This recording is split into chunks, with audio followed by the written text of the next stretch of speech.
My name is Catherine Byrne, and I am a Cycle 1 teacher at Christmas Park School in the Lester B. Pearson School Board. Well, my lesson today was using a really great, rich, wordless text to encourage my students to talk, to look for details, and to use strategies to make meaning. So that's good. You were using details in the cover to think about what could happen and make predictions. Samantha, what could happen in this book about ladybug racing? I think the same as Jack, one small one is going to get crushed. Wordless picture books allow especially Cycle 1 students to be validated in the fact that reading the images is a strategy we want them to do. We want them to make meaning from the images and text they read themselves, those with and without words. But we also want them to make meaning from the images and the symbols that are in their daily lives. I think it's important for Cycle 1 students to have the barrier of language sometimes removed, because they can get very hung up on the right answer or the wrong answer. And when there are no words on the text, all of their ideas are a right answer, and I think it allows them all to be really successful. The ladybug race. The ladybug race. Do you guys know any other books about races? A man? The tortoise and the hare. The Tortoise and the Hare. We read that book last week. Anyone know any other books about a race? Emilio? I read a book about a race, and there was a race car, and I have worked a lot with my students with images over the course of the year, with looking at images, with describing action. They're comfortable with wordless picture books. It's not the first time they've done it. And we also read the Tortoise and the Hare, wordless picture book version, ahead of time as well, because I wanted them to have schema about what could happen in a race that was different from what is going to happen in this race story.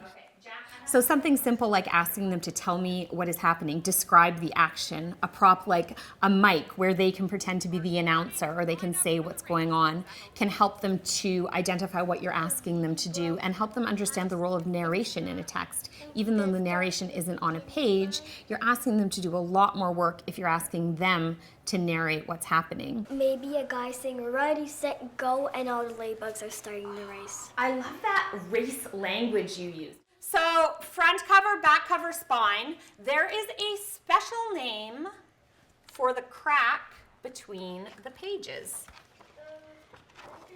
This part here has a name. It's called the gutter. The gutter. It also gives you a lot of information about what details they're noticing. How is their expressive language coming along? What vocabulary do they have to describe what's happening, whether it's about the characters, the setting, the plot, or just the features of the book itself? Do you notice happening though? Caitlin, I love how you're noticing the details. What do you notice happening that's different? What's changing in the race? Max? That they all get near the gutter, that they all start to fly. They're all starting to fly as they get close to the gutter. Interesting. How do you know, Max? What detail tells you that they're flying? Because I see their wings out. Wings are out.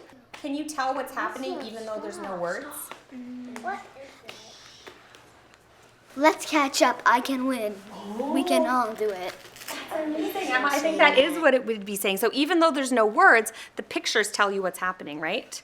I think students in any cycle benefit from using a wordless picture book as a mentor text to make meaning, to do response, to look at authors' choices and design choices and the meaning that's held within those conventions.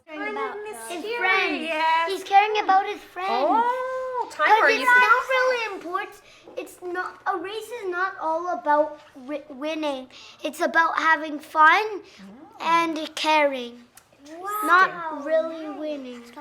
Samantha, I like how you said, wow, nice. How come you said that? Because that was actually a good answer that he said. Yeah, that was a good answer too. I liked how you heard it and you told him that. That was really great teamwork and great. One of the biggest benefits of using authentic literature with students is engagement. Is this what you expected based on what Olivia said? Alex, where did think you see it on their faces when you pick up a picture book, when you open the cover, when you see them waiting for you to turn the page. I think that picture books reflect the experiences that children have. They allow them to make connections to their own lives and also to broaden their horizons in terms of experiences that they haven't had.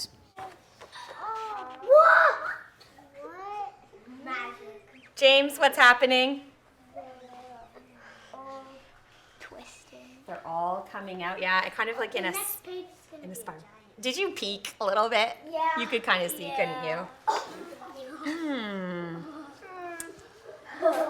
Now, remember back here, we were looking at the detail. We thought like, probably the illustrator kept these two for a reason. Remember? We were saying that